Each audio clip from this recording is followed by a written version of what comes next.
Әйелдердің зейнет жасы кімдер зейнетке ерте шығады, мүгедектігі бар және зиянды жұмыста істейтіндер туралы айтып өтемін. Қайырлы күн баршаңызға.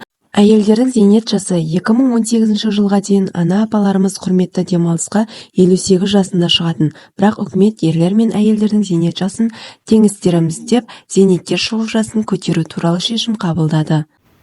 2018 жылдан бастап әйелдердің зейнет жасы жарты жылға көтеріліп келеді. Жоспарға сәйкес 2027 жылға дейін зейнеткерлік жасы кезең-кезеңмен ұлғайып 63 жасқа дейін жетуге тиіс еді. Алайда бұл өзгеріс қоғам назарлығын тудырды. Әйелдер көшеге шығып зейнет жасын төмендетуді талап етті. Бұхараның үні президентке де жетті. 2022 жылы Қасым-Жомарт Тоқаев әйелдің зейнет жасын 2028 жылға дейін 61 жас деп белгілеуге тапсырма берді. Көп ұзамай тиісті заң да қабылданды. Осылайша 2023 жылдан бастап 2028 жылға дейін әйелдер 61 жасында зейнетке шығады. 5 жылдан кейін зейнеткерлік жас жарты жылға көтеріліп, 2031 жылы 63 жасқа жетеді деп жоспарланып отыр. Кімдер зейнетке ерте шығады? Көпбалалы аналар, 5 және одан да көп бала туған, асырап алған және оларды 8 жасқа дейін тәрбиелеген әйелдер 53 жастан шығады.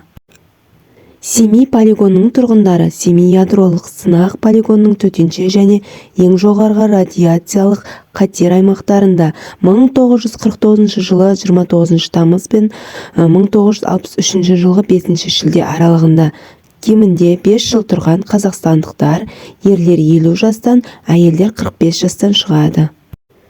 Мүгедегі бар және зиянды жұмыста істейтіндер 2023 жылы қаржы нарығын реттеу және дамыту агенттігі жекелеген санаттар үшін зейнетақы аннуитетінің қолжетімділігі арттыру мақсатында бірқатар түзету қабылдады. Атап айтқанда, мүгедектігі бар және зиянды әрі қауіпті еңбек жағдайында істейтін азаматтар үшін зейнетақы аннуитеті арзандады.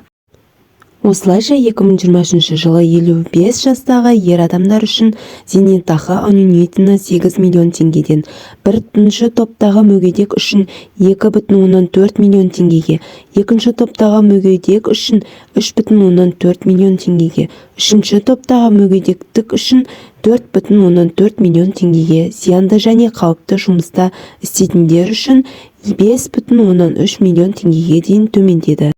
Яғни осы азаматтарға зейнетақы аннуитетін рәсімдеу үшін 8 миллион теңге жинаудың қажеті жоқ.